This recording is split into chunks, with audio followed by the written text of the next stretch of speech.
Hello and welcome back to Resident Evil Revisited. I am one of your hosts, MC Fixer, alongside the one and only MC Fixer. Whoa! There's two of us? Since when? Haley, how are you? I'm good, thank you. Welcome back on the show. Thank you. It's like we only did it yesterday.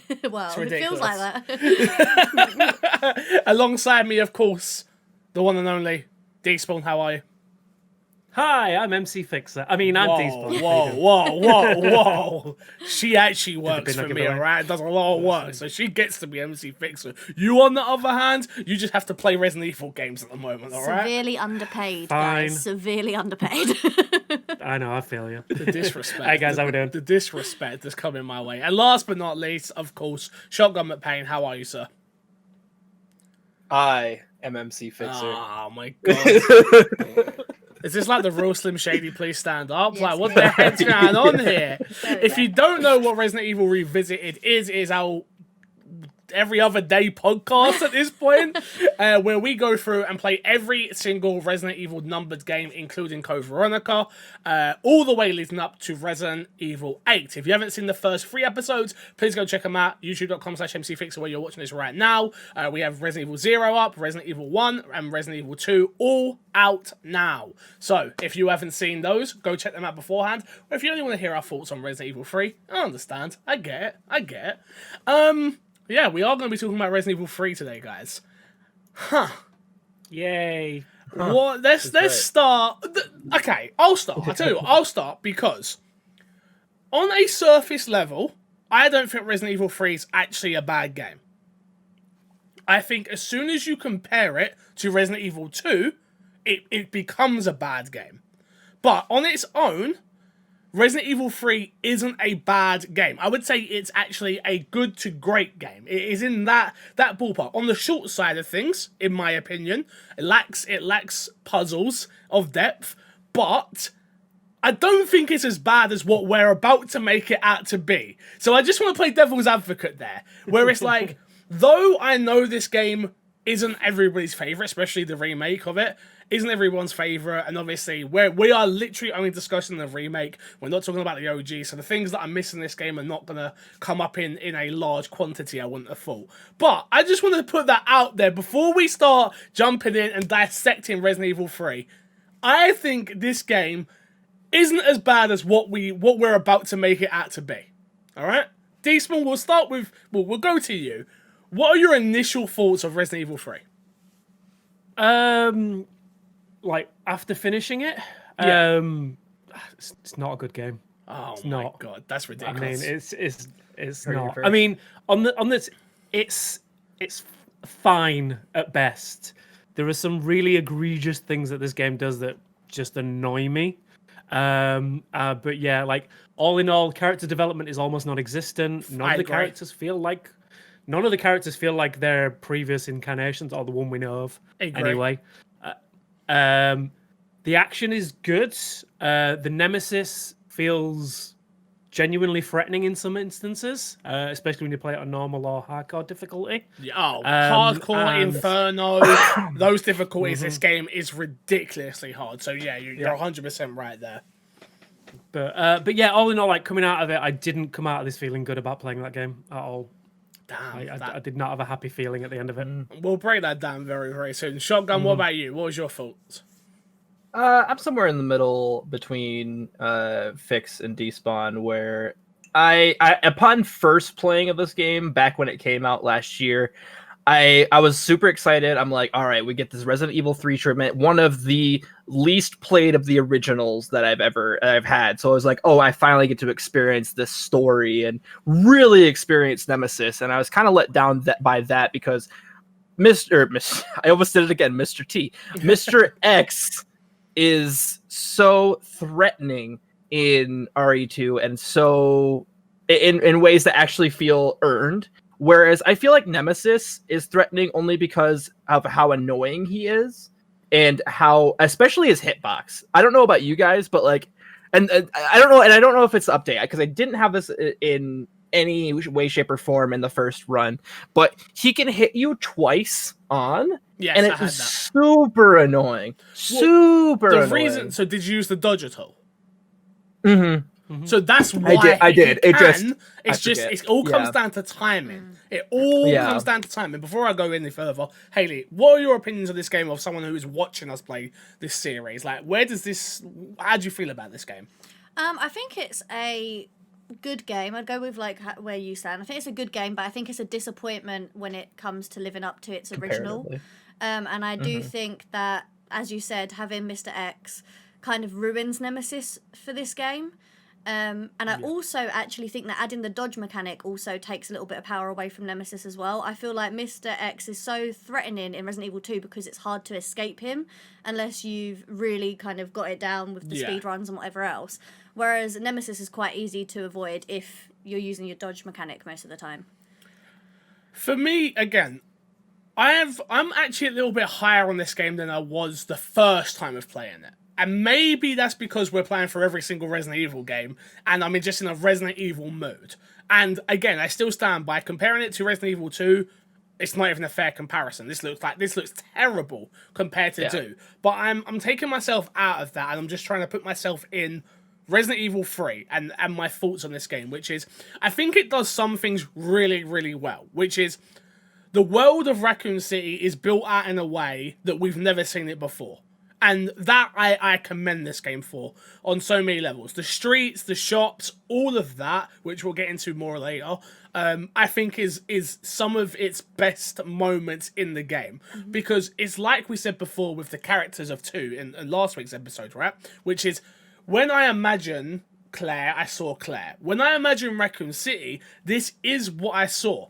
The problem this game has is there are so many iconic areas that I'm missing from this game that I'm like, but where's this and where's this? What you have here is fantastic, and I love what you have here, but there are so many moments that I just miss in this game that it just sort of, it comes in my mind and it's like, oh, this is such a letdown. Not that it makes it bad, but such a letdown.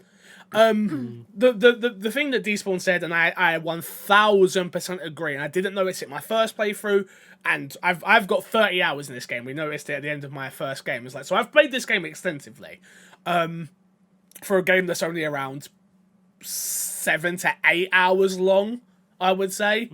I would say that's even a little bit. If that, I was gonna say. I would say that's if you're like exploring, I think too. Yeah. Like I did it in 4 hours, and like now I've already beat it before, but it's just like I don't know what like the back of my hand like I do Resident Evil 2, where you know it was just kind of a second nature thing. But this game's extremely linear. It's extremely go to this point, go to this point, go to this point. It's an action game. It's 100% an action game. I think it's important to note that they were both being created at the same time, Resident Evil 2 and Resident Evil 3, and I think it kind of shows. I feel like they could have learned a lot from Resident Evil 2 if they had developed this after Resident Evil 2 had come out. They could definitely magpied certain ideas. Well, just to piggyback off that doesn't mean that they've come out and said this and it's been like confirmed of like they both got the same amount of time in being made. It's not like, I actually think Resident Evil 3 may have even got a year more, or maybe I'm getting that mixed up with 2. One of the games got a year more, I think. I could be mistaken there, because it's done by 2 different teams.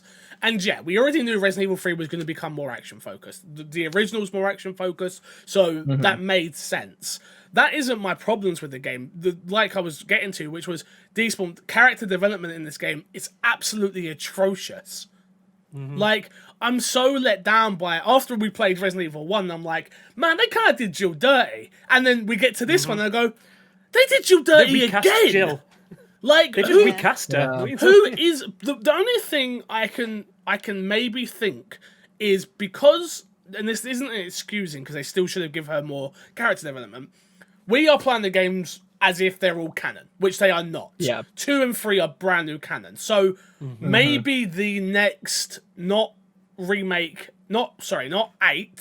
but whatever remake 4/Code Veronica / whatever that is, maybe that's where we're really going to get to know some of these characters, even more into Leon, more into Claire, more into Jill. Like, the thing that bugs me about this game the most is they could have retconned everything that was wrong with Resident Evil in terms of a timeline. Because as most people know, it's a known fact, Resident Evil 3 wasn't meant to be Resident Evil 3. Resident Evil 3 was meant to be Code Veronica and vice versa. But Sony had signed a deal with Capcom, so they had to get a numbered Resident Evil game. Hence why this game was made, which we'll get into the facts later about stuff like that as well. But they didn't have that with this one. This was your opportunity to absolutely retcon everything that was wrong with the Resident Evil franchise. We were talking about it last week as well, right? Where it's like, Resident Evil 2 kind of feels like the beginning of Resident Evil in this new canon. Which we hope it isn't, and we hope we get a remake of one day. But if it is, this was such a poor way to bring in Jill, and I think they did Nemesis dirty as well. I love that the opening of this game is some of the strongest material this game has, in my opinion. That initial opening sequence before you take control is some of the best storytelling in a Resident Evil game. Yeah, for an introduction, anyway, to Jill, it's like showing, like, we'll get into it with the plot and stuff, but like showing like the effects that the first game had on her. Yeah, and how she's struggling through that. To then introduce the Nemesis in the way it did, and that whole sequence of her escaping is fantastic. But yeah, just after that point, it just goes downhill so fast for me. Should we jump into the plot, or has anyone got anything to add?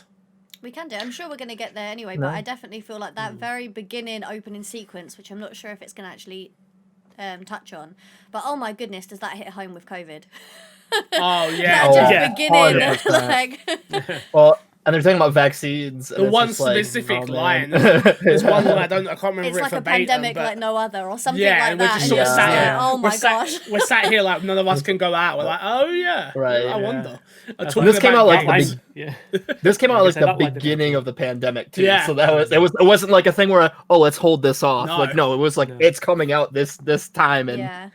Yeah, it was crazy. To jump into the plot, though, Resident Evil 3 is set in Raccoon City after most of its civilians have been turned into zombies due to an outbreak of the T-virus, a mutated virus secretly developed by a pharmaceutical company, Umbrella. On September 28th, 1998, former Special Tactics and Rescue Service, STARS, members Jill Valentine meets up with fellow STARS. So, yeah, they're not really going to go into it, so let's sort of break it down for you. So, I think the game, like we just said, the game's opening is some of its strongest material, which is, obviously, Jill wakes up, or, well, technically doesn't wake up, Jill's in a dream, and we played that scenario out. The game opens in third person, which... First person, thank you, sorry. In first person, which frustrated me when I played it. I was like, what the hell is this? When I first played this game, I remember being like, you better not. You better not mix the two together. Like, this is going to be such a terrible idea. Which I think what they do in terms of the third person is very much... First person. Again, thank you. You like third person, you don't like I know. person. I'm just saying it wrong. It's very much a wink, wink, nudge, nudge to all of the games going forward, which is like, we get you like this, but this is what we're going with. Which... whatever, it's fine. I think it fits well here. When you actually explore Jill's apartment, you see the big board of her. Very much, she is tracking down Umbrella. She is going to do everything she can in her power to track down Umbrella and take them down. She's been laid off from the police department, which again is super interesting. It's an interesting turn. It's an interesting story beat because you never get that in. I don't believe you actually get that in the original about any of that. So for me, I love the opening. I love being in Jill's apartment. I wish there was a dog because I think that would have just added a little bit more because she has a dog. Even in the books, the canon books that I've got, that she's got a dog and stuff like that. She's got a picture of it on her desk, hasn't she? In the police department. In the police department in the original game, Jill remake. No. It was in remake 2. In remake 2. So that was just a little something. There's a lot of moments like that I feel like in this game where it's like you could have built upon this if the two teams could have communicated a little bit more, which it wouldn't have been crazy, but it would have been those little details that us nerds sitting here talking about the game now really would have picked up on, this and that, and yeah, it would have been really cool. The one thing I do think is cool, which is, I suppose, is a little nod, is you don't see a beret in her apartment at all, which is good because it would have been left back at the police station because that whole thing, and it's still there when you go and see Carlos. So hand in your badge and your gun. Yeah. Hooray. But yeah, the other thing that I hate about this game is Haley was reading all the notes as she does. The notes just don't hit the same as any of even They Zero.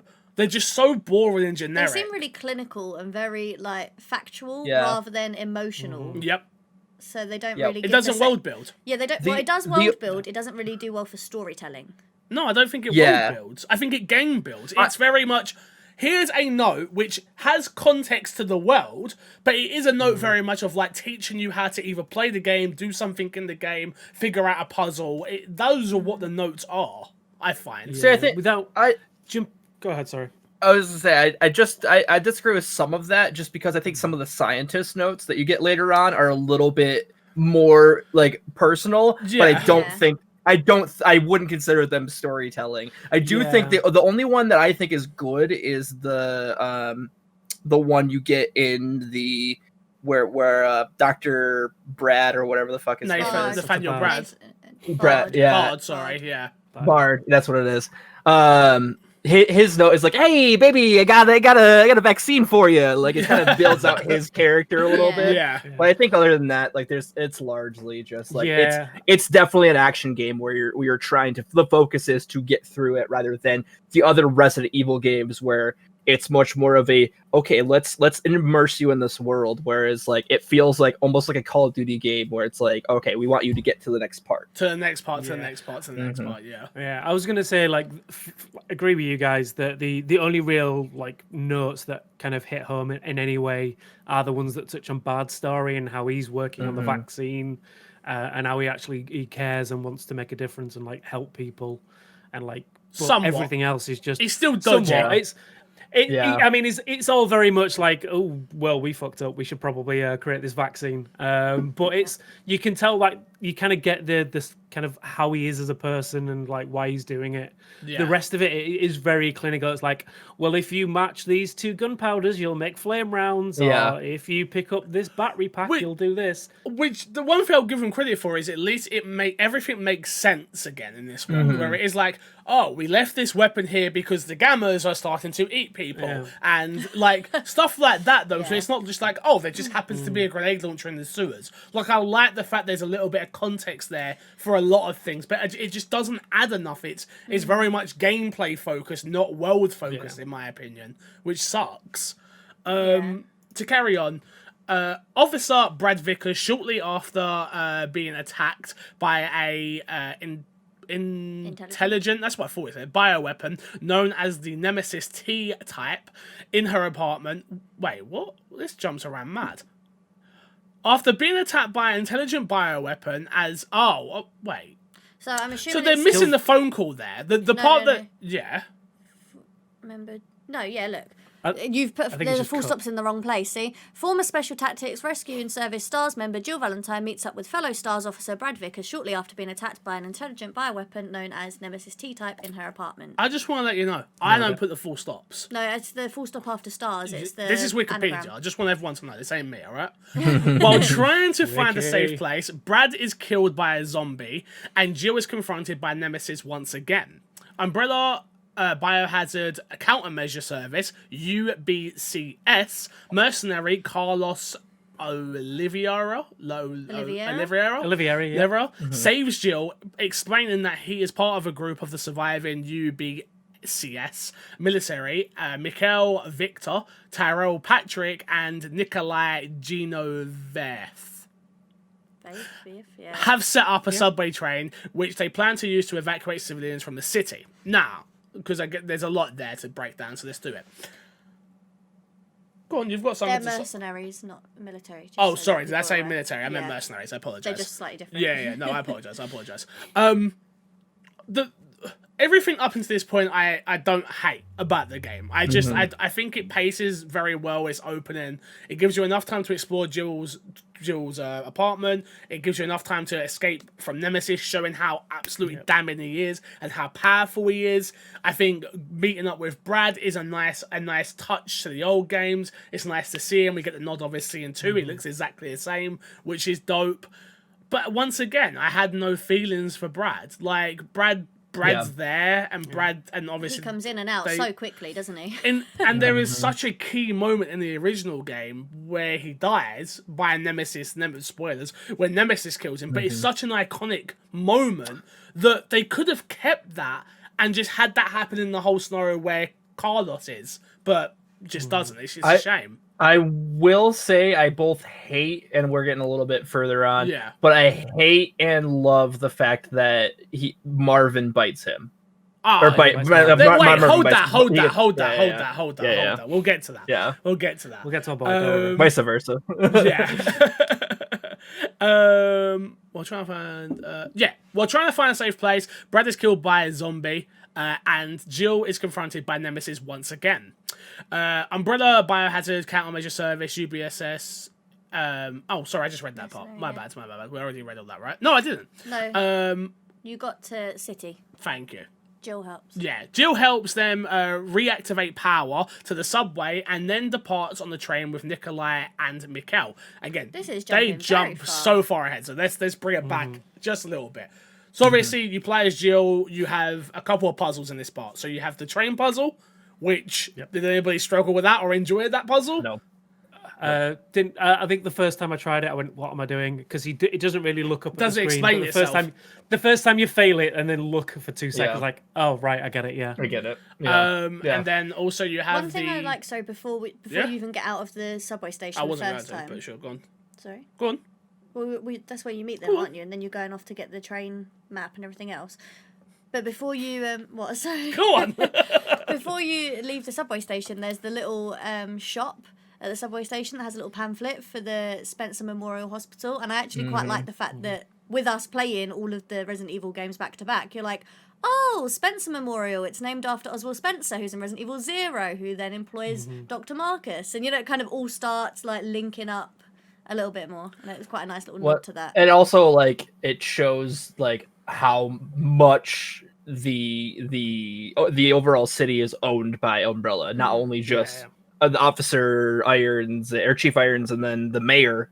It's talked about, I believe, in 2. Yeah. And then obviously in this game, but then it shows like, no, Spencer owns the hospital. Spencer owns this building, like that. That is as an overall conglomerate that has just taken over this city. Yeah, Umbrella owns everything.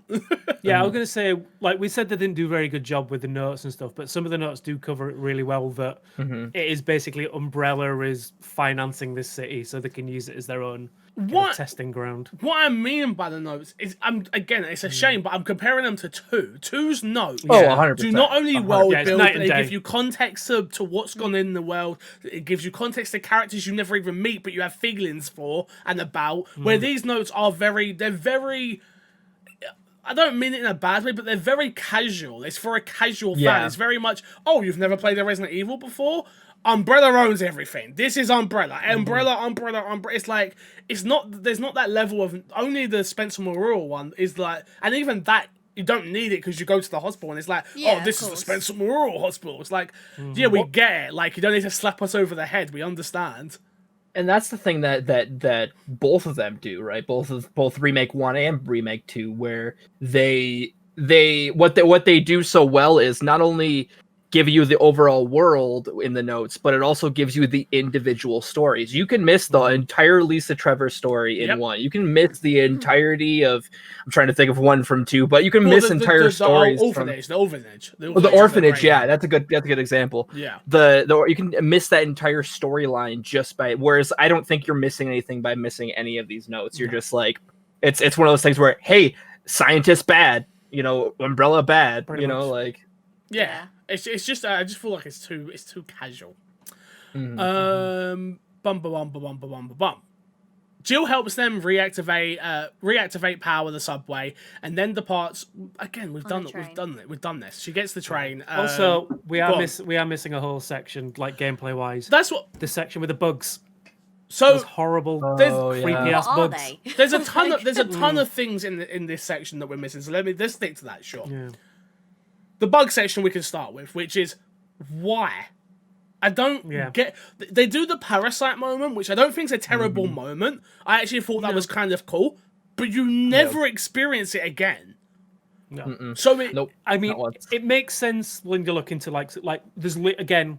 We're There's a kind of note. ragging all the notes, but there is one note right near the end. But it's gameplay. That explains parasites. But, yeah. yeah. But it's gameplay focus. It's like Yeah. the note is it's written in a way of like Yeah. you need to read. If you read the note, it's like use the grave herb. That's how the note. Yeah. There's a bunch of other information in No. there, but No, the later There's- notes that talk about There's Nemesis. one note right at the end that explains how Oh. the Nemesis is made and controlled. It's not Oh, yeah, virus, yeah. it's a parasite. It's a parasite. Do And you- it kind of hints at 4 maybe a little bit with the Las Plagas. yes, it does. But yeah, Spoilers Do for you, when we get to 4, but Do you ever get poisoned by anything else? no. Either? No. Like, Without that's the blue other herbs. thing. Is like there's no blue herbs. just in with- this There's game. no yeah, I was gonna say like that. Like you get poisoned in that one section, and even when I went in there, none of the bugs poisoned me. They just hit me. Yeah, same. Like so, like I was like I don't get what that was even about. Like I wasted a green herb, to It's get meant to- unpoisoned. I feel like it's meant so to be weird. like a scary, cool moment, which But it just really isn't. That whole I feel like- section isn't creepy to me. I know it's creepy feel to you because like- you don't like Oh, yeah, spiders. that's for a completely different reason. Yeah, isn't but it? I just don't find that area creepy. It's just like it's annoying. I feel like I Despawn think- might have hit the nail on the head though. It might have just been a way to just kind of incorporate some other parasite, so that later on, wherever they want to Maybe. take the story going on, can it's like kinda- okay, we're evolving. We're not just a virus. We're not just making viruses now. We're looking into parasites and how they can infect people or blah blah blah. So it might be something they're trying to kind of put in just to have a quick link to something further off. But See, I don't that's think a it stretch. will. But- I just don't think. but Go on. I would say even still, like this is something that superhero movies do, where they will put things in just to reference, hey, this is coming, and I think they do it in such a way where it's like, hey, like it's hey, remember this, rather than a actual sit down and like morphing into what this is going to become. And I think this is the example here is like this is like, hey, remember Las Plagas? Remember that? Maybe we're going there. Maybe we are. Like it's rather than a earned moment. But I think also with in line with a lot of moments in this game, it is a moment that you could tell that they wanted you to feel creeped out. But I feel more than anything, it was just an annoying part. Yep. And I think that's a lot of this game. The thing I get from this game, and there's other sections later on, but like we said with Remake 1, where it touched on some really good movie pastiches of with The Shining and things like that. This one kind of took some of the action horror film. There's a lot of Aliens references in this. Yes. Yeah. That Terminator, I don't think- Aliens. yeah, Those are the I big just don't- inspirations. I like the Yeah. posters. I do like those posters. Yeah, I really just cool. don't think they played off very well in gameplay wise. It come across as very on the nose, whereas with the remake for 2, there was subtle elements of Alien and Shining and things like that. But this is it's very in your face and look, this is clearly a homage to Aliens. This is clearly a homage to Terminator. Yeah. And it's just I don't need it. And I think it kind of took away from what was there. Definitely. I think you mentioned this on stream. I feel like, and I agree with you with what you said earlier, is it's just missing a lot of mini boss fights. There's no real baddie to worry about other than Nemesis. It just needs something else as well as you're progressing. And story-wise, that makes perfect sense because, which we'll get to, Nemesis is for all intents and purposes, this is a training mission for Nemesis. Nemesis is put on this. It's a battle report for this is what Nemesis can do. So story-wise, it makes perfect sense. But even if you think about Resident Evil 2, right? You have the Gammas, which the Gammas are a pain in the arse. They're not a boss, but they're a pain in the arse. You have the Tyrant always chasing you down. You have Lickers. This game has so few enemies of any you have zombies, you have Nemesis, you have the bug things that stick around for 10 seconds, you have the Nemesis infected monster sucky things. Yeah. Which I don't know their And then you've exact got the name. hunters later on, but it takes so long to get into the game before you get into something that's rather scary to fight, right? and we'll get to that. But yeah, it's just a shame. It really is a shame. Alright, where am I? Because we keep getting lost. Before you move on to train. that, though, we also get that little sequence with Kendo at the gun I feel shop. like we get that later. We get that later. That's later on, right? That's not in this tab. Don't we? Yeah, because it's closer that was to before we got on the Raccoon train. City. I think it's after train. After It's after train. After, Yeah, it's after train. yeah, It's just after I think it's directly Yeah. after. Yeah. Jumping the But gun. yeah, Sorry, guys. no, you're good. You're good.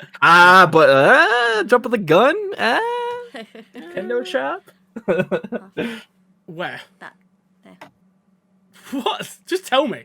Oh, after Mikhail expresses his suspicions towards Nikolai on how their platoon was ambushed by zombies, Nemesis attacks the train and kills the civilians.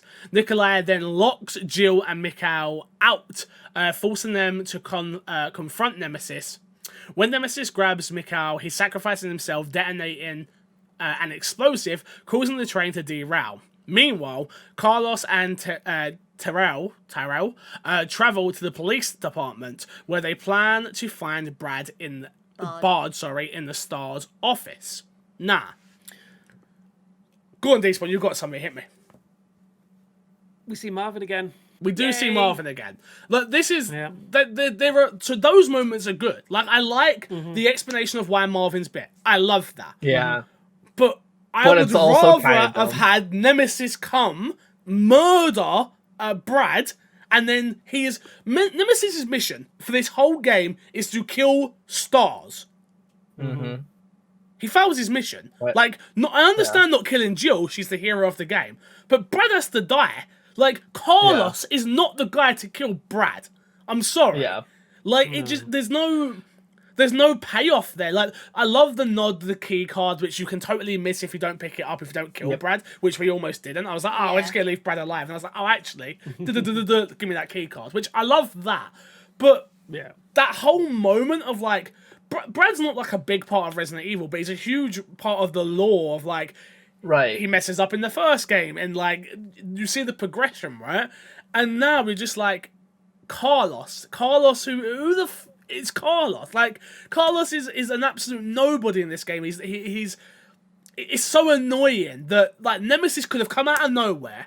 Because Carlos come out of nowhere, he kills Brad, and then he sort of looks at Carlos and is like, Nah. not my mission. Like, and he just shoots off again.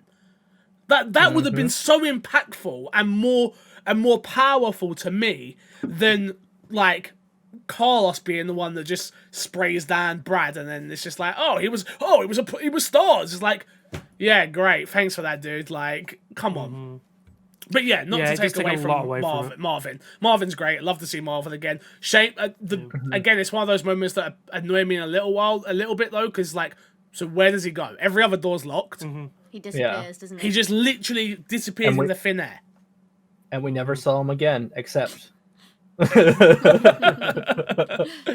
Yeah, so that frustrated me. There's little things in the police station that really upset me as well, which is, I understand them locking you off to a large portion of it. The things I think they do great is the areas of walls that are now haven't been destroyed yet, and walls that you destroy, which totally makes sense in the context of the game.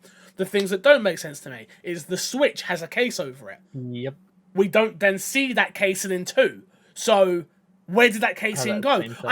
I know they are small, minute details. I understand that. But when you are making a game that is so interwoven in each other, those are the things you need to get right. It's the same with Well, the lockers, right? Like, you go in, you take all the stuff out of the lockers. Who replenishes them for Claire Marvin Redfield? does. Like, what happens? Marvin. Like, you should really have to find one of the keys that are already there in 2 or something like It that should to be be the able other to get. key. It should be, Yeah, that one to be is able to missing. get some of the lockers open, and maybe they're the lockers that are already open when you go back into. Do you know what I mean? I Or don't know. the whole left-hand side is Resident Evil 2, the whole right-hand side is Resident Evil 3, and it's like, from a gamer's perspective, you're like annoyed, like, why can't I get in them? Like, you go off, and then this game comes out a year after, it's like, that's why I couldn't get in it, because and like, then it builds this world that actually feels super interwoven, and it just doesn't have that, and it's frustrating. It really is frustrating. Also, the box just disappears from the middle. Yeah, the box isn't there. Of the police station.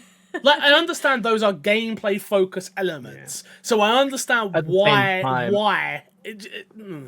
At the same time, like, this is a follow-up to a very much well-deserved 10 out of 10. Like, honestly. And that's the thing, is like, it's so hard because it is a direct follow-up, but I feel like if this is the 10 out of 10, this is where they're like, all right, we made it great. Now let's just kind of lay back for this one. It doesn't feel like there wasn't. It doesn't feel like there wasn't work in it, but it definitely doesn't feel like as much to interconnect and to make to collaboration between the teams. It feels For less. me, it feels like it feels like a lot of half measures in my eyes. It's like where they could have been like they could have gone all out and maybe spent like another 6 months or something on it and been like, all right, how do we properly interweave these two games so that they work seamlessly together?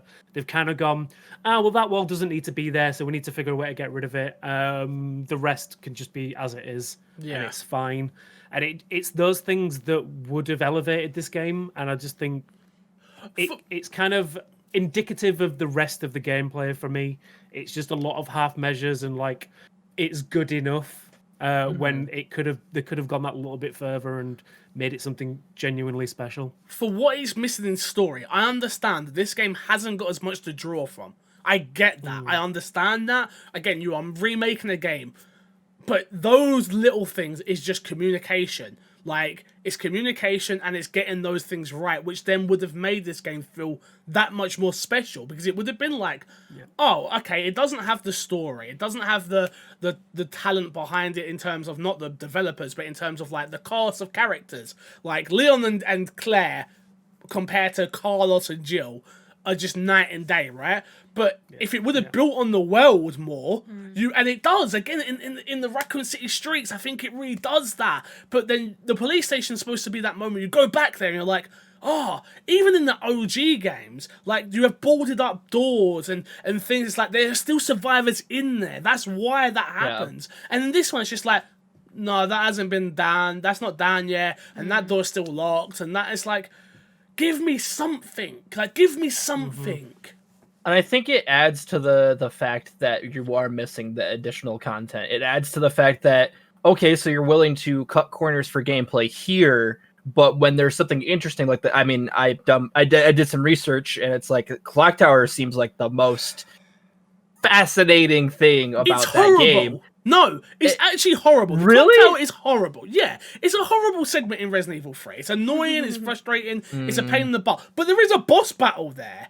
And there are it's not great, but they could have made it great. Got you. That's the thing is I just seeing visually, I can imagine like where the kind of the police station aspect of this game could have been. And that's the thing is like with given the right dedication to it, I think it could have been something that was actually great. Yeah. But actually we get it. I don't know. That's why? Again, there's a full stop. Look for Office here. The two communicate via video call with Bard, who informs them that he's at the hospital. Having survived the crash, Jill radios Carlos while being pursued by Nemesis. She manages to escape, but only after Nemesis infects her with the T-virus. Great point to stop, because this will be the second boss fight you have with Nemesis, or is this the first? Yeah. The second, right? No, this is the second. But he can't swim, right? Yeah, this is the line. Bitch can't even swim. Yeah. That's one of my Never swam favorites. again. Yeah, what did you think of this boss fight, number one? Because I actually don't hate this boss fight. The one thing that it frustrates me is the fact he mutates. Again, because the game's so short, it feels like he mutates so bloody fast. So that lack of pacing between Nemesis going from big bad Nemesis chasing you down to animalistic Nemesis, it just happens so fast that it just doesn't feel right. You know what I think it is? I don't think it's necessarily like speed of storytelling, it's the lack of exploration, right? So I feel like when you're playing Resident Evil 2, Birkin probably could seem like he is, changing so much faster if you weren't exploring the police station as much. But because there isn't much exploring in Resident Evil 3, you're jumping straight through to the next generation of next moment. Yeah, because that being said, between them. Yeah. That being said, I don't think that I think that if they would have put it in this game with seeing the rest of the stuff, I feel like it would have felt like padding. If they put things in there to be explored, it would have felt more like padding than a thing of like, oh, this is genuinely interesting. I agree, Only but if they did it bad. I was gonna say it would be nice to But- explore but I mean, more like, Raccoon City, like of the street, being able to Yeah. go into a few more shops and things like that. I just think in line with everything else this game does, I just don't think they would have given us the time Okay, to that's explore. fair. Like that, Yeah. just I think that they obviously, with the potential that Resident Evil 2 had, like I feel like they could have worked together. But I feel like as it was, I feel like just adding that would have felt like adding Yeah. it. Also, the other thing I think is like the fact that he mutates so fast in this short period of time, and then almost doesn't mutate again until the end of the game. Mhm. Like, I feel like the third, I think it's the third boss fight, Yeah. that's pretty similar to this one. You just have a little bit of a variant, and then of course the end of the game. But Yeah, I get kinda. I think Yeah, it's so. Go on, Jason. He's just a bigger version of like in the Yeah. third fight. If we're talking about in the acid pool, it's basically just a slightly bigger version of the clock tower fight, but he does exactly the same pretty much. Exactly. Except there's a couple of added zombies in it as well. And I just don't think there's any real payoff in his kind of. Again, I'm not jumping. I don't want to jump too far ahead, but this game is just a game of not a lot of payoff, and not a lot of good like progression and storytelling. And yeah, there's some bits that we'll get to soon, which kind of shine a big light on that kind of stuff. Jill manages to escape, but only after. Sorry, affects him. Jill falls unconscious, and You said that first. No, time, yeah, did I you? did. Okay. Jill falls unconscious, and Carlos finds her half a day later. Now we're talking about half a day, like And Jesus. Nikolai has already kind of left thinking like, oh sweet, you're dead. Like, Yeah. Half a day later, taking her to the hospital where Bard is located. In the hospital, Carlos finds that Bard has been murdered. So, okay, we're jumping way too ahead there.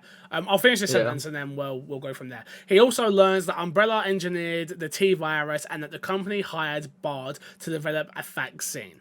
So we'll go from there, which is Jill gets thrown in the hospital, laid on a bed, and sort of left, and then you sort of take over. You play back as Carlos. Again, we haven't done a great job of explaining that you play as Carlos in the police station, and then you play as Carlos again in the hospital.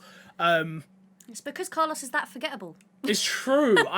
Yeah. Other than his bad hair, there's not much to really remember him for. Oh, and the fact Well, that he doesn't want to leave you in a Carlos-less world. that's. and let me tell you, Resident Evil definitely leaves them in a Carlosless world. Yep.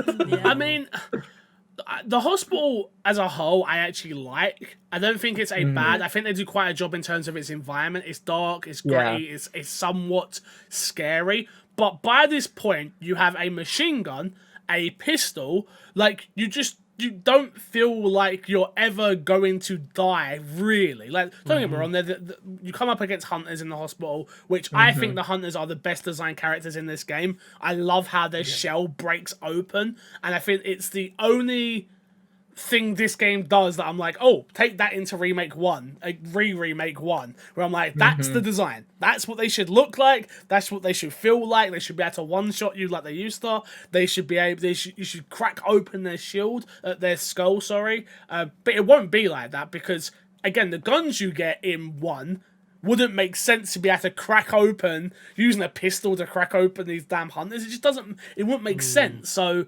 yeah, that's super frustrating. But I do actually like the hospital area, the start of it anyway. When you're going through it, I do think it's quite scary. I think it does a great job narratively. Some of the best, like you guys were saying, notes of like telling you what the staff were going through at this moment. You see it as you're going around, the blood, the gore, the guts, how the vast amount of zombies that are there that come out of certain rooms. I think they do a great job with this area. I'll be honest, again, reading through some of those notes, just like I did when it first came out with you, it really does give you an insight as to what some of the staff must have felt like with this pandemic as well. Like where you're like, okay, I don't know where this is going. Now all the infected have to be in one separate part of the hospital. You know, I don't know, I feel like it hits to a certain extent, but I feel like that's more because of what we're living through at the present time rather than the story, if you know what I mean. Yeah.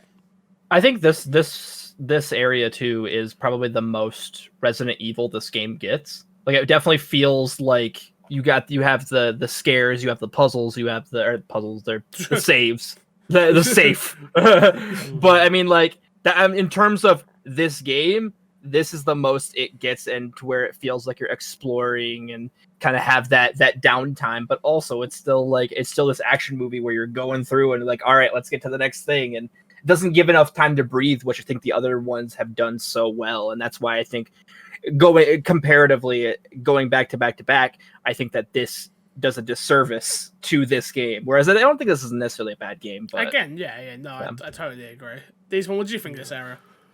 I agree in so much as like, yeah, it's definitely the one that feels more like a Resident Evil game than the rest of the game has so far. It's like, it's a general environmental puzzles like this, like finding your way around the building, finding the different key codes and stuff like that. Mm-hmm. And it's and again, like you were saying, the story in the environment itself tells what it was like when it all kicked off, with obviously all of the staff locked in the staff room and things like that. And I think that did a really good job of telling the story of what happened in the world. But I think it was just, again, it's the same as most other areas. It's just too short for it to have like a proper lasting effect. Yeah. And by the time you've actually started to feel like you're finally playing a Resident Evil game, you're on to the next part. Well, you finally start feeling like playing a Resident Evil game, you turn into a fucking Horde Mode, which, again, I try not to swear as much, but frustrates the hell out of me. Like, the only reason I can understand why this was added was from an achievement point of view, because there's an achievement for, like, killing so many and blah, blah, blah, blah, which is, this is the part that you replay. But I hate that whole part. I'm just like, it's so dumb. This is ridiculous. It goes on forever. This isn't what Resident Evil is and should be. Like, especially 3. Like, I understand it's an action game, but that's taking it to a whole new level. To me, that was where the padding was, which was like, all right, so you're going to give her the injection. You're then going to go outside and protect her for however long. But you're going to barricade the doors. We never see that happen. Then the doors, once you finish, it opens again. You never see that move. It's just little. Again, I know I'm really picking holes in little things, but it's just so frustrating. And the enemies are going straight for the door. They don't care about you at all. Yeah, they just run at the door. I'm like, what? Like, this is. I think again, this is my main problem with the game. It's like this on its own wouldn't be a massive issue if it's like a bad scene in the game. Yeah. But there's so many things like this throughout the game that it's like are either too short or don't make sense or are just there for needlessly padding. And it's just like, this is a prime example of like a game that's, I just don't think was very well thought out and was rushed a little bit or feels rushed and just was trying to be something that it's not. And I just think, it's another section that just fails to give you the feeling of playing a Resident Evil game. Yeah. However, Umbrella, I'd say it like I'm hell over in you. I'm not. I'm reading the plot. However, Umbrella's board now wants to destroy it and eliminate all traces of the virus existence. After Carlos retrieves Bard's vaccine and administrates it to Jill, Tyrell discovers that the US government plans to destroy Raccoon City in a missile strike to eradicate the T virus infestation. Carlos travels to the lab underneath the hospital to find more vaccines, while Tyrell tries to contact whoever can try to stop the missile launch. Does this ever feel threatening to any one of you? Since I didn't actually play the game, from a viewer standpoint, I was not worried about the missile strike at all. It never seemed like there was much like frat going. I don't know, like, I just never seemed bothered by it. Did it feel any different playing it? I don't think Resident Evil's ever done a great job at that. No. In terms of, like, timers and things like that. They never matter. It's very... You're never going to run out of time. You never feel that threatened, to be honest with you. But yeah, no, again, that's a story point, right? It's a story point. It's not really meant to be there to threaten you. Again, I can't fault them for that, because that's what happens in the game. The missile gets sent in. But yeah, no, it doesn't, no. But I feel like even if you had like a little cutscene or something where you see someone like detonating the missile or like setting up a missile or something, I don't know, maybe it'd feel a bit different, but... No, I don't think it needs it. It feels a bit empty. Seems like an empty threat. Well, I think it's one of those things that... Which, what you gonna do? What you gonna do? You gonna nuke me? I get it. Jill awakens on the day of the missile strike, October 1st, and pursues Carlos to the lab. Did any of you guys run around the lab as Jill? And like do all the unlocks and stuff like that? Yeah. And he did that Magnum. So you grabbed the Magnum, yeah, I was about to say. So you grabbed the Magnum. I missed it again. I missed it twice. Are you for real? Yeah. Oh my gosh. I'm gonna kick you from this chat. Tyrell then informs her that the US government will not launch the missile strike if they can retrieve a vaccine from the lab, giving them only a few hours. Although Nemesis kills Tyrell, shortly afterwards, Jill manages to synthesize a vaccine. Again, this is Nest 2.0 section, which... The one enemy that I forgot to mention are the Powerheads, which I actually do think the Powerheads are quite challenging to kill. There's a note that says like use high weaponry against them. They did bite me a lot. They did grab me a lot. So I did actually like them as an enemy type, but they just sort of waddle around. Like the design's like very strange as well. They're like failed experiments, and I actually kind of like that part of it. I like the lore. Yeah. But this whole area is just, again, it's like you obviously have the button that you push in, which is very much like, hey, you're gonna need to know this, guys. Like, hey, you better know what you're gonna do very, very soon. Which is annoying. You have the hunters that come at you. I do love the hunter section of like the tyrants on one side, the hunters on the other. Like, that's what this needed, more of those type of environments, those hallways. Yeah. But instead you just sort of get like a lame laboratory. You had that giant gamma that you killed just for a herb, or whatever it was at the back of the... Oh, we forgot to even talk about the gammas, really, from the sewer section. The one thing I will say about that whole sewer section, we're kind of going back, is I like the fact it exists because it makes sense in the world again, which is like, they would have that umbrella, another section of like where they're testing things underground other than just Nest 1.0, sort of that area as well. So I do enjoy that part of it. But yeah, this whole Nest 2.0, what did you guys think of this area? It was weirdly easy to find. Yeah.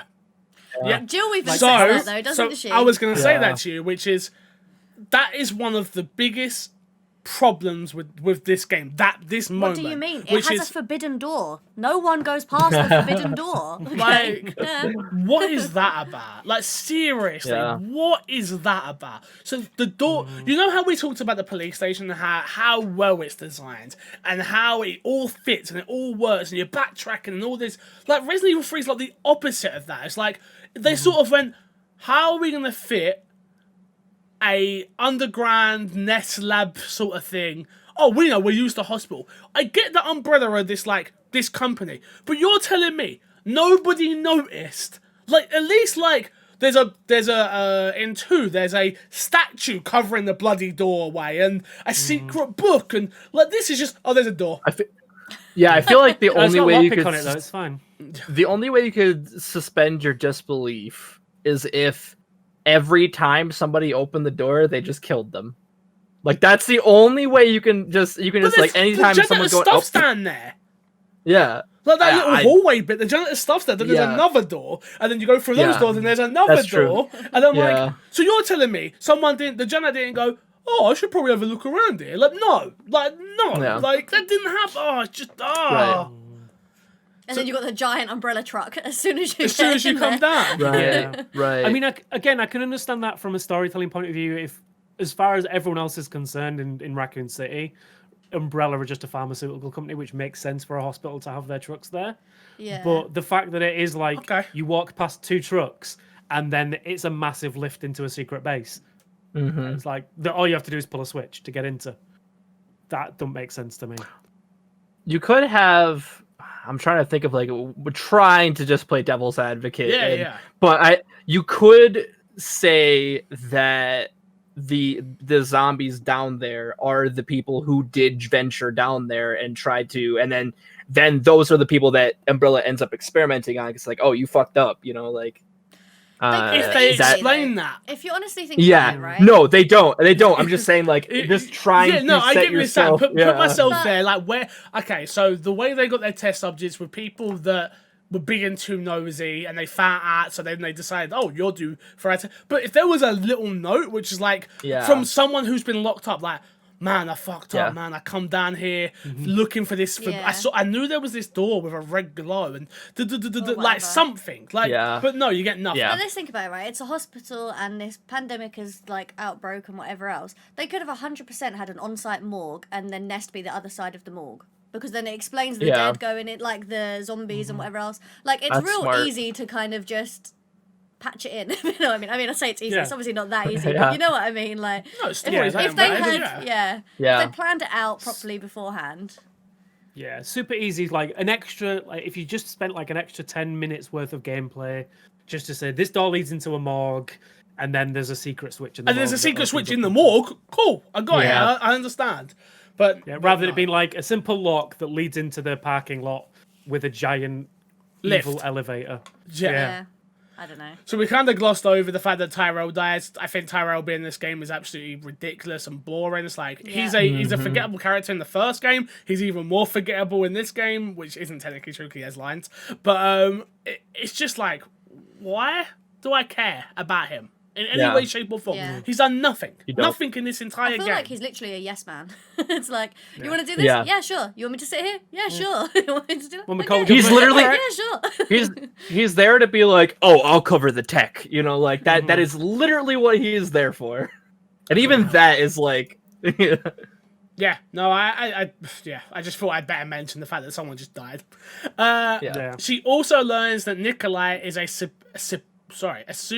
supervisor hired by an unknown contractor to sabotage Umbrella's efforts to hide their involvement and to observe and collect data from attacks of several bioweapons, including Nemesis. An encounter with Nemesis prompts Nikolai to retrieve the vaccine from Jill as he leaves her to fight the monster. Nikolai, this is a great time to talk about Nikolai, which is the absolute worst villain in this game, in the series, so far.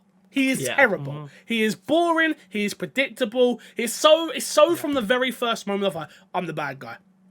Runs up to that kid, shoots him dead. Like, it's just like, like you don't need to be that over the top bad. I would say he's even bad for like an action movie.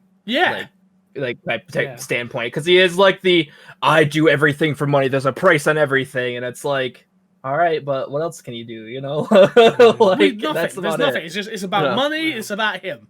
And don't get me wrong, I think there's better ways to explain that than just pure. I understand the scene of like. So let me get it straight. He runs up to that guy who isn't infected. I can't remember his name now, so I apologize. Shoots him dead. Yeah. Jill then doesn't tell Carlos about that moment, which is like, maybe we should keep an eye on this guy. He just killed a civilian or one of your own. Like, do you not think you should mention that? Oh yeah, you can't pull the trigger, Jill. Blah blah blah. But it's like, what are you talking about? You don't even know me. Like, stop He's too overtly evil. Bad, right? He's too overtly evil. What he should be doing, really, as a villain, is be trying to manipulate Jill. So if anything, he should be trying to get her on his side, and then it'd be like a kind of, I knew there was something up about him kind of thing towards the end, rather than it just be, he's just a douche. Do you know what I think would have been even a better way to do Nikolai? Which is, he should have been this really geeky, nerdy guy. And that's who he is. It's like he's always following you around. Like there's moments where you catch him. You just fought Nemesis, right? And you catch him like writing down something in a book, or you catch him in all these different scenarios where he's collecting the data. But it doesn't work as an overtly macho. I'm Nikolai. And imagine that same scene. Sell this data. That same scene of where he gets the virus, right? But it's a nerdy guy who's just like, I'm sorry, I have to do this. Like, he's still a bad guy. He's still a terrible human being. Maybe even the same thing as he kills the guy at the start in the garage. Give him away or but something like that. He doesn't give him away, but maybe he still kills him. Like, sorry, I have to do this. Blah blah blah blah. But he puts a cloth over his mask. It's not over his mouth. Sorry, it's not so like in your face. I'm the bad guy. Like they could have done something really cool with that character, but instead they go with generic macho bad guy. I'm gonna shoot everything. It's just like, oh come on, man. Well, we've seen, where it's like the nerd. I mean, not that he is like a nerdish character, but like with Wesker. Wesker is a scientist and he's the action movie villain. Yeah. So like you could have had that back and forth. And I think what they could have done is had Nikolai be with Carlos and fill that Tyrell aspect, and be with Carlos on one hand, and then also be with Jill on one hand, and then when he makes that turn where it's like, okay, I've got all I need to know, and it actually makes the turn. Yeah. Like it would have been much more impactful rather than I'm getting paid for this, so I like this and all that. Yeah. When the turn happens within the first 2 seconds of meeting him, it's like, well, that's a wasted opportunity on him. And again, it's that whole indicative, like very two-dimensional, there's a lot of like very black and white, cut and dry scenarios in this game that's like, he's just another example of that, where it's just like, yeah, cool, all right, so he's obviously the bad guy, and yet there's no kind of like shades of grey, which we got from like Birkin in 2 and Annette as well. That this game just doesn't have any of. He's not humanized, is he? Like, there's no emotion to him at all. He just seems like a monster, really, to an extent. He's the bad guy, you know? Jill then relates Nemesis with a railgun and then meets up with Nikolai at the helipad. Let's just talk about this boss battle because it's obviously the final boss battle. Right. What did you think of it? Very anime, very... you know what I think of it? Go on. I think it's time to quote the notes. Quote the notes. Go quote the notes. Quote. Okay. Yeah, there we go. It's better. Still a few too many quotes. There's just a little. I would say at the end there was a little bit too much. Couple more too many notes, but we'll edit it out. By 8 we'll have it all down. We definitely won't edit it out. So this one of them is before in the notes where it's you're quoting from the notes. I'm actually quoting from the notes too. Getting galaxy brain level, you know. So Bard says in one of his notes to Greg, I forget his full name, but it's just Greg. We're just gonna call him Greg. I have in possession 1 dose of that the vaccine for the virus, the Holy Grail. And it's not my family, not for my ladies on the side. No, it's for you, Greg. I'm saving it for you. He's like selling a used car. What is going on there? Exactly. I'm like, it just sells how scummy he is. Of course, we talked about earlier. Bitch can't even swim. My favorite line from this game, by far. There's a video on YouTube where it's like it shows Nemesis with a floaty. It's like fish can't even swim. That's like one of my favorite videos. Perfect. There's of course here we have look, just so you know, this is the last fucking time. And then next time take the fucking hint. And then at the end, at the very end, it's when Nikolai is like, you'll never know why this. We're getting there. We're getting there. But, just hold that one. But she just says, I don't mind a little detective work, and I just like that. I like that quite a bit. Fair enough. It was okay. There's a couple that I had written down as well. It was you don't need to worry about me. I'm not going to die and leave you in a cold, cruel, Carlosless world, which was just cheesy, but beyond belief. But then also in the train station newspaper, it's the clipping of when they first discover that people are mutating into these zombies. And it says, you find a man munching on man steak. And I quite liked that. That's great. That's great. There you go. Appreciate that. Despawn, have you got any? Gonna get that man steak. No, you've pretty much covered them all. I think that one at the end with the railgun was just the pièce de resistance. So good. It's like I wanted to turn the game off at that point. You were very close, so thankfully you almost That's fine. Yeah. I mean, there's a couple in here. I think the one that sticks out to my mind, which is just terrible. Again, it's Nikolai, where he's just like, she's unreliable. It's like, Nikolai, just shut the hell up. Like, we don't need to hear from you right now. Just be quiet. Like, and Jill doesn't even go back. That's the thing that frustrates me the most. Where it's like, Jill's not like, how dare you? You just killed a guy. I'm super reliable. Like, I do like when Carlos brings Jill to the train and Mikhail's like, you don't even ask pretty woman her name? This is something Valentine. Yeah. It's something Valentine. We kind of skipped over Mikhail, to be honest with you, in the whole train. Like, Mikhail is one of those characters that, like, he needed more time, and I thought when I saw the trailer for this game, I thought all these characters were going to get more time. We're going to get to know them. Everyone is so expendable in this entire game, and they're all there to die. That's why they're there. Yeah. And it's so frustrating.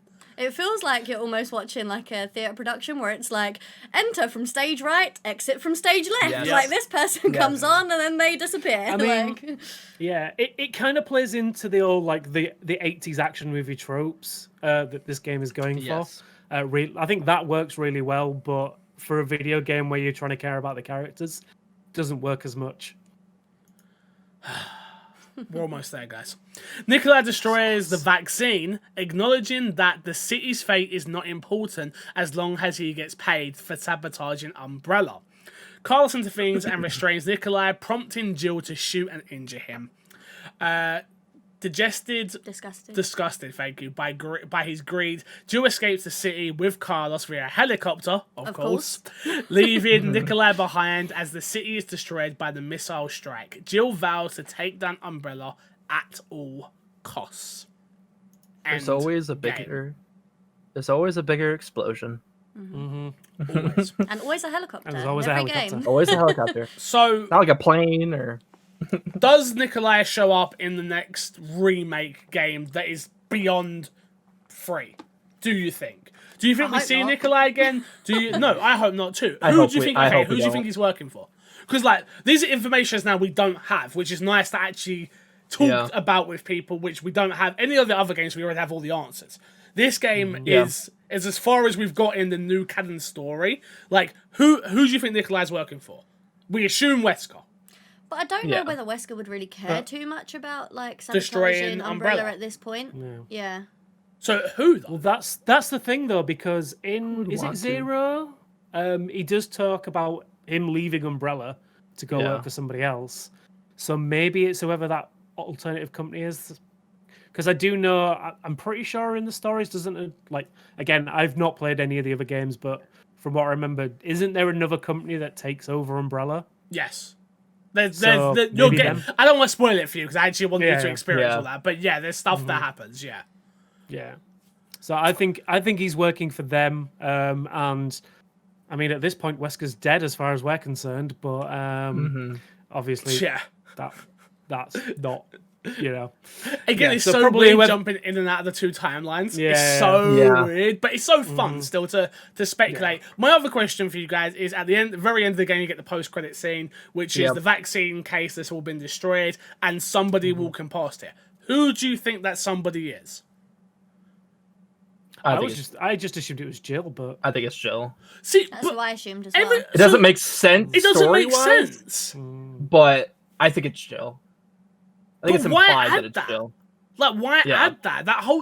Like, unless that's somebody else and it's going to play into the bigger picture in the next couple. Like, that whole moment is just like, why is it there? Cool. Yeah. Yeah. It's not cool. It's just like, oh, okay, you have a broken vaccine. Great. Yeah. Like, yeah. It doesn't even like reference anything else from the series, really. Nothing. Like it could be pointing to like a Code Veronica, depending on who the character is, but it really doesn't even there. Like no, it does not. Because I don't know. It's a shame. Yeah, I do like the fact that she kind of mentions, because I mean we'll get onto it later on, but there's a certain thing that happens later on in the games that in the games. Sorry. Yeah, in the games that I don't want to spoil for Despawn. But there's one of the games opens up with something that I've always kind of rubbed me the wrong way, and I like that she kind of references like a way of like, hey, like this story isn't going to be what you already think it is. I'm trying to dance around spoilers. We'll get to it when we get to the certain game, but yeah. Let's get into Did You Know Facts. Number 1. This game was not meant to be the third game. Following the success of Resident Evil 2, Capcom immediately went to work on numerous Resident Evil titles. According to the scenario writer, thank you, Yasui Kawaium. The original third entry was loosely set on a luxury cruise liner and had a generic plot where Hunk was attempting to bring back a sample of the G virus. However, the entire game and concept were eventually abandoned completely, and the game would become Resident Evil 3. Resident Evil 3 was officially promoted to be the third chronological game in the series. So we already knew this with the other information we already spoke about, but I always thought it would be cool to have got a Hunk game, but I don't think Oh, it yeah. would have sold well, but I still No. think it would have Say, been didn't cool. we get a? Wasn't there a Resident Evil game that was based on a cruise liner, one of the Wait. gun survivors or Yep, something? Revelations. Yeah, yeah. Revelations is Hey, the. I've free never. runner. Fun fact, bonus fact: the only Resident Evil game I've never played. It's a decent one. At least I played it on when I played it on the 3DS. Yeah, that's why I never played it. Yeah. I've got it. I own it multiple times. I have it on my Xbox Yeah. One sitting there, and I own it on the 3DS, and I own it on the Xbox 360. But I've played the beginning part of that game and Yep. just was like, Nah. I'm alright right now. Like I'm not feeling this, so Yeah. I don't need this. But I will eventually. I remember enjoying Chris it, plays but- it. Chris is in it, right? And Jill. Mm-hmm. So It's Chris and Jill in between 5 and 6. Yes. So So. I will play it, and Maybe when we do the DLC. if we ever do a DLC of this show, maybe we'll get to it. Next up, which is Jill Valentine was an afterthought. Again, I want to just quickly say that Who some of would've these guessed? notes are from the original game as well. So just to give a bit of context there, as the game that would become Resident Evil 3 wasn't intended as a major entry in the series, it was originally contained an entry. And entirely. Entirely new, protagonist trying to escape Raccoon City. However, once it was announced the third entry was cancelled and that this spin-off would release in its place, Capcom changed the protagonist to Jill Valentine so that it would tie in to the canonical storyline. Which, kinda, I guess. Yeah. This game wouldn't have done as well if it wasn't Jill, which is pure facts. So, No. yeah. Again, another fact, number 3. Jill was chosen for arbitrary reasons. Audience may ask themselves, why was Jill chosen to be the protagonist in Resident Evil 3? Unfortunately, there is no good reason to answer that question. The real reason is simply because everyone else was too busy. Leon had just starred in Resident Evil 2 and would be the protagonist of Resident Evil 4, and both Claire and Chris were scheduled to star in Code Veronica, which was being developed concurrently with 3.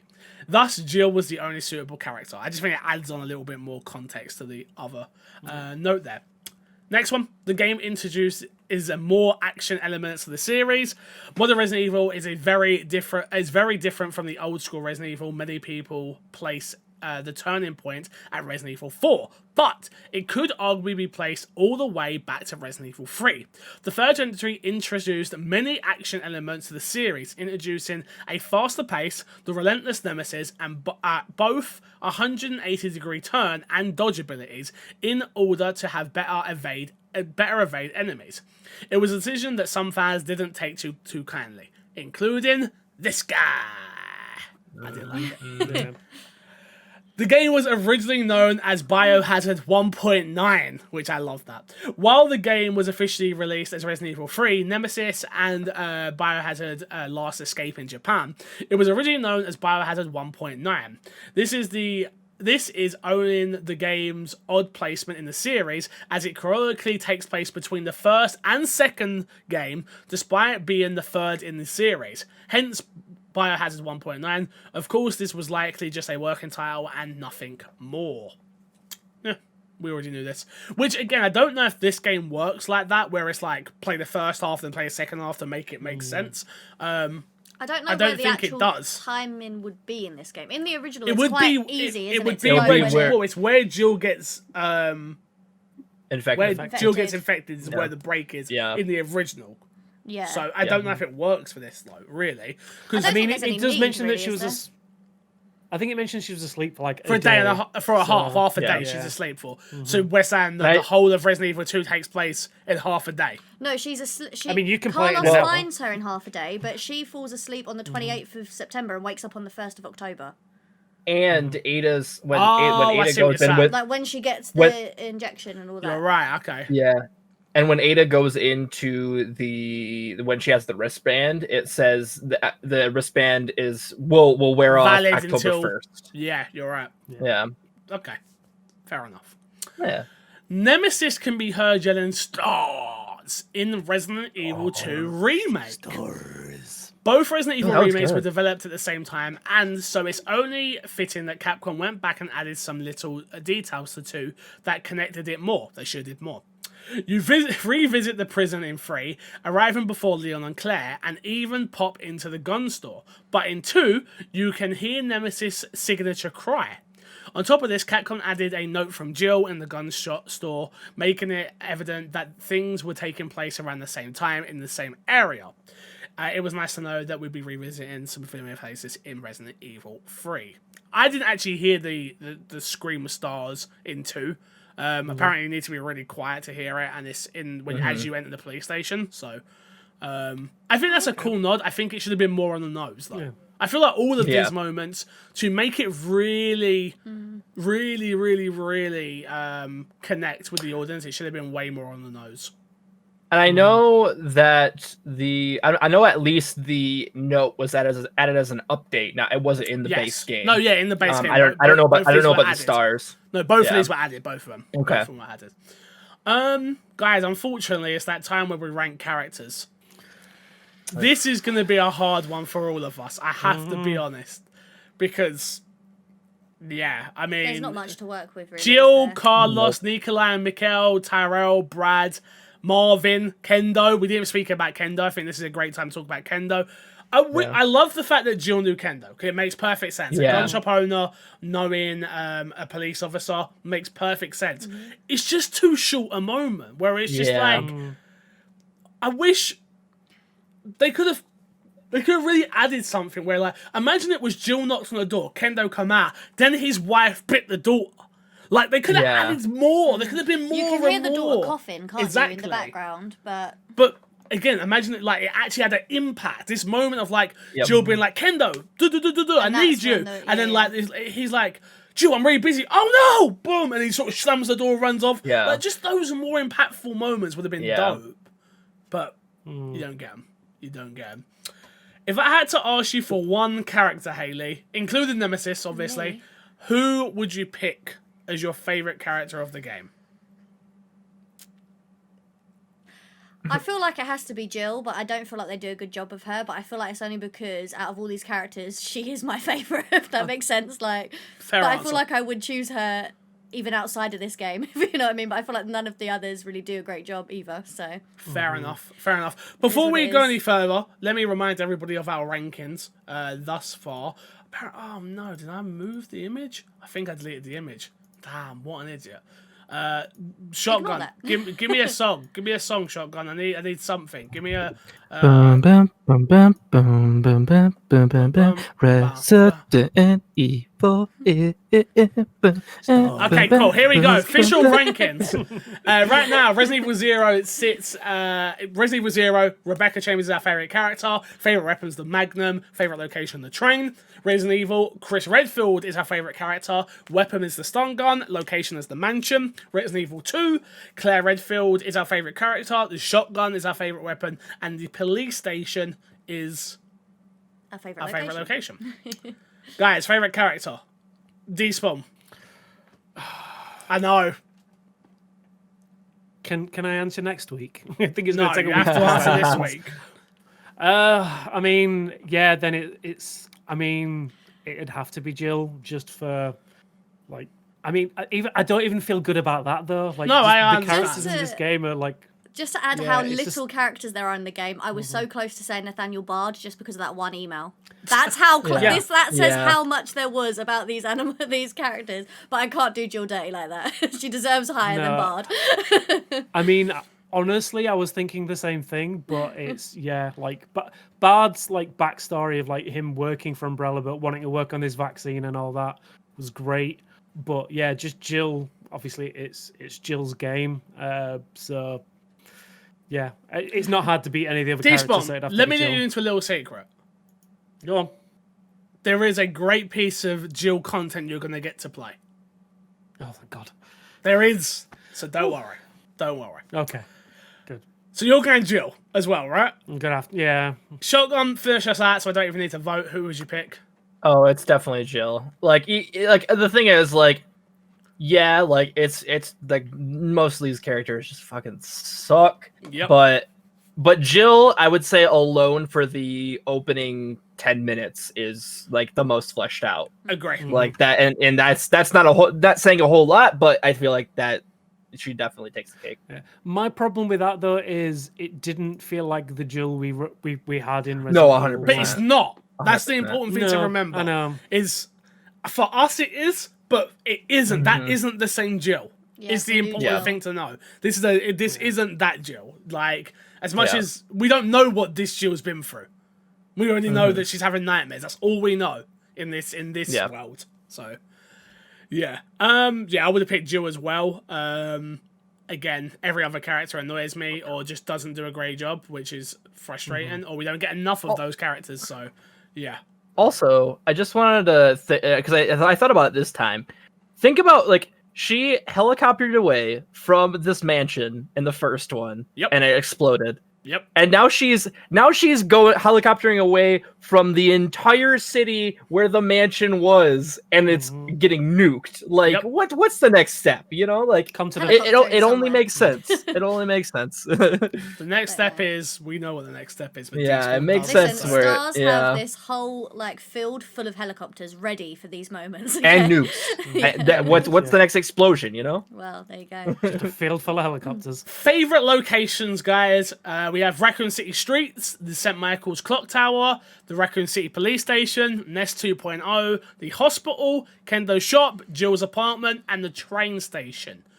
Who would you pick as your favorite location? Despawn. The streets. Yeah. I think the streets themselves work really well. I think they were superbly designed. It felt like a fully fleshed out city. Just obviously with it all being boarded up and blocked off, but it felt like a city in the middle of being at siege by the zombies. The donut shop, man. Man, I can't believe they did the donuts dirty.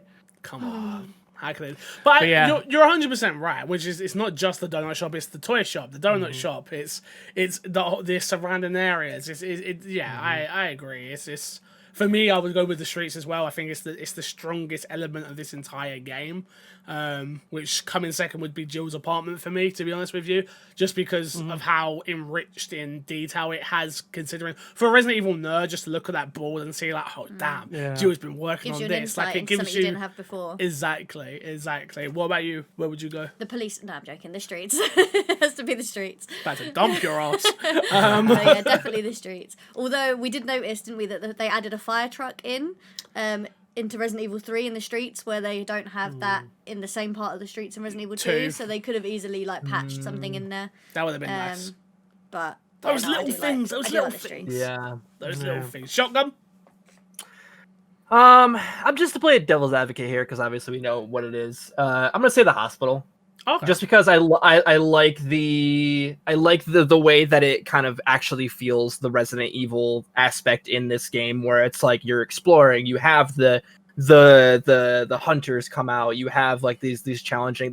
I feel like there's a lot of things there that really hit home with what Resident Evil is. Well, I think the streets is probably the best. I think mine will go to the hospital. Last but not least, favorite weapon. Despawn, what was your favorite gun to use in this game?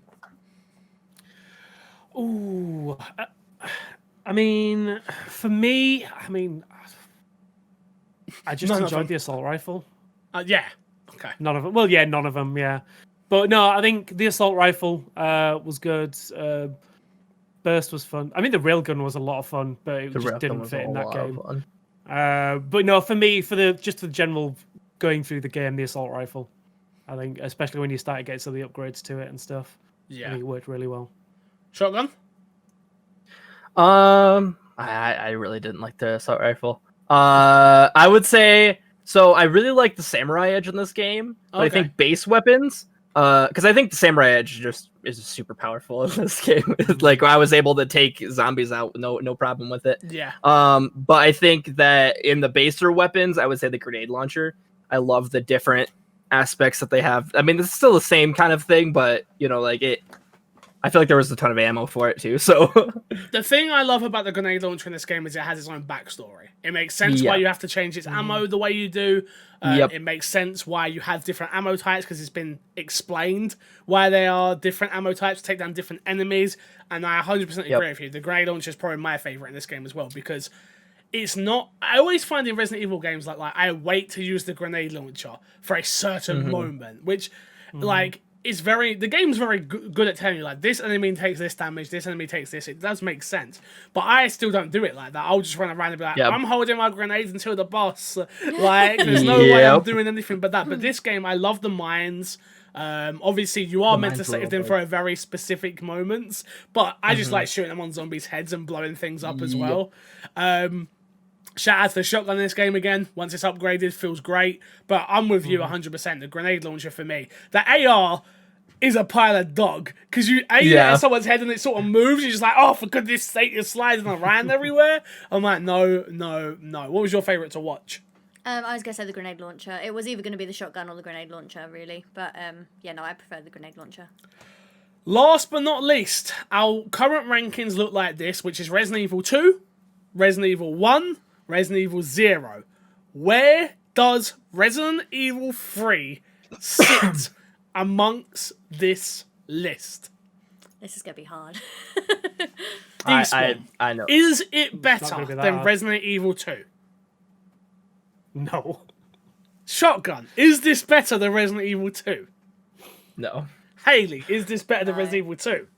Not a chance. Is this better than Resident Evil 1? Nope. No. Nope.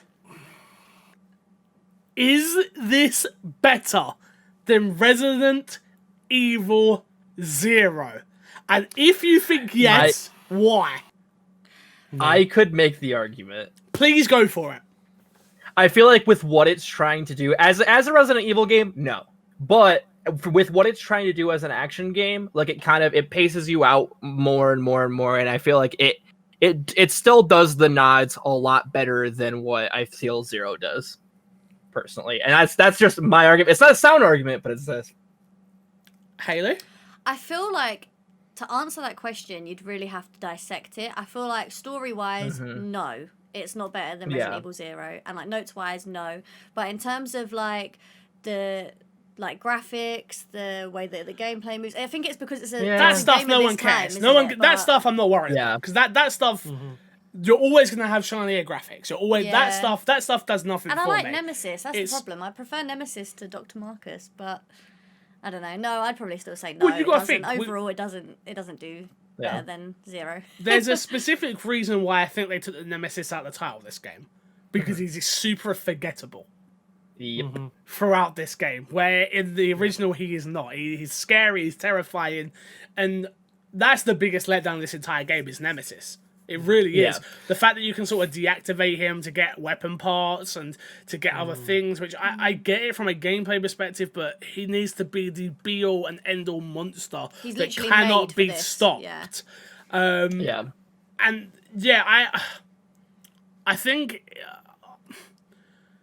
I think if you would have asked me this question before we did this, I would have said to blue in my face that Resident Evil 3 is better than 1 and 0. I generally think I would have said that. Now playing them back to back to back, I think you have to put Resident Evil 3 at the bottom of the list because of this. It's so little amount of storytelling, character development, world building. The best of this game is better than the best of Resident Evil 0. In my opinion, like the streets is better than everything in Resident Evil 0. But what Resident Evil 0 does for Resident Evil as a world and where the virus starts or where we think it starts and all of that, I think it's remarkable. I would have shat on Resident Evil 0 so much just because of his zapping system. Be like, this isn't what I wanted in this game. But after actually sitting there and playing it and reading and the lore and stuff like that, I think I have to, unfortunately, put this game to the bottom of the list. So our new rankings look... You have a nice despawn. Despawn, did I not ask you? My bad. Despawn, where are you at? Oh yeah, definitely at the bottom. I think, like you guys have said, there's so many missed opportunities in 3 that just all add up to just make it a really incomplete and inconsistent experience. For all of the good parts that we have with the streets, initial opening sequence, the touches on going back to the police station and things like that are all let down by little character development, rush stories, missed sections. Like there's that whole section where it never explains why Carlos went missing. Yep. When he went into the into Nest 2, it's like never find out what happened to him. That could have been a side story that they included after the fact, like a second section. And it's just so many missed opportunities that just add up to an incomplete, just not a fun game as well. Like there's certain elements, like especially with the Nemesis at the beginning, like I just did not have fun escaping him. And I love shooting him in the Was, face. yeah, but for me, it was like there was just certain elements that it just felt like it was. It felt more like a Saw film or something like that, where it's like it was built to torture Jill, and it didn't make it an exciting experience to like go through. And then by the point where you get past that and it turns into him mutating, and then it just felt like an afterthought. And none of it really mattered. I feel like a lot of this game is just this is the first game where I felt annoyed by the enemies rather than terrified. Like I felt much more of them as a nuisance rather than them actually being something that's terrifying. I think the other thing that's really interesting that they took out, and I forgot to kind of mention it, was from 2 remake to 3 remake. I feel like the gore and the overall feel of it doesn't feel like, I mean, it's still like, I feel like with an action game you could still pop heads, like you still do all this. I feel like it doesn't, like the gunplay, I think that's the other thing. It does have crits, but they don't come as but fluid it doesn't as much as you're right. And it doesn't feel like it as well. It doesn't feel like I'm affecting the change of the zombies as much. Whereas like zombies are bullet sponges in this game. If you go with the AR, you go with the AR, you are shooting and shooting and shooting. Because it's an action game, they want you to keep fighting these monsters. Like it's a lot harder to like lose limbs from the zombies. Yeah, it takes a long time to try and take out a limb. Unlike 2, you're 100% right. But yeah. No, for me, 100% to the bottom of the list. I think it's also interesting, again, like how much, as we've said before, it highlights how important notes are in every Resident Evil game, except for this one so far. Where it's like, there's just no story being told, really. Like, it just, Yeah, there's nothing. The problem with this game, to end all this, is it should have been a DLC. And I know that probably offends the developers, and I don't mean any offense by that, but for what we got, you could have charged me an extra $30 to $40, and you would have gave me the expectations that I wouldn't have expected a full-fledged Resident Evil 3 remake. Where if they would have ended up, like we said before at the start of the show, they could have retconned this, which is like Resident Evil Nemesis. Not even a number. Resident Evil Nemesis. It's like a 2.5 type it's not. It's a situation. 1.9. It's a 1.9. Well, yeah, but it's in between the next 3, which would then have been Code Veronica, right? True. Yeah, you're right. So you could have had Resident Evil Nemesis, Resident Evil 3, Code Veronica. Like, to make it so that people who played the old games would understand. Yeah. But they could have 100%. They could have, and that's what this should have been for me, which was like, it's a offshoot story of what happened in Raccoon City with Jill and Carlos. And then I would have probably excused it a little bit more. Of like, oh, well, it was a smaller budget, and it was a smaller this, and it didn't have this, and da-da-da-da-da. But no, instead it came out with the Project Resistance that nobody cared about, and charged you the same amount of money, and that's another thing that could have been really cool too, is like with the idea of like Outbreak, but trust me. Well, there'll be time to speculate on all of that soon. Yeah. Our current rankings: Resident Evil 2, number 1. Resident Evil 1, number 2. Resident Evil 3. Resident Evil 0, number 3. Resident Evil 3, number 4. That is where the cookie crumbles. That is our opinions on Resident Evil 3. Let's plug and get ourselves out of here. Hayley, where can people find you? At Twitter, at the Hayley Show 21. Cameras there. You have to talk to them. Yeah, I know. She doesn't care. Despawn, where can the people find you? At Paul Despawn on all socials, or twitch.tv/Despawn Games. Shotgun. You can, of course, find me on all social media at Shaka McPain. That's spelled like Max Payne. As well as, let me just go back, if you're watching this, go comment and give us a like. You know, it'd go a real long way, and we love doing this series. So, you know, give us that little like. Show us that you care. Please do. Please You can find me everywhere at MC Fixer. Follow me on Twitter, Instagram, Twitch, TikTok, all of that jazz. Like Shotgun just said, make sure you like, comment, share, subscribe. It goes a long way. And these are not short episodes. There's a lot of time for each and every one of us. So please do consider showing some love with that engagement. It means a lot. We'll be back again very soon with Resident Evil Code Veronica. And I cannot wait. Literally, I cannot wait to play the game. One of my favorites, and it's gonna be fun. Until next time, we will love you, leave you, and see you later. Goodbye. Bye.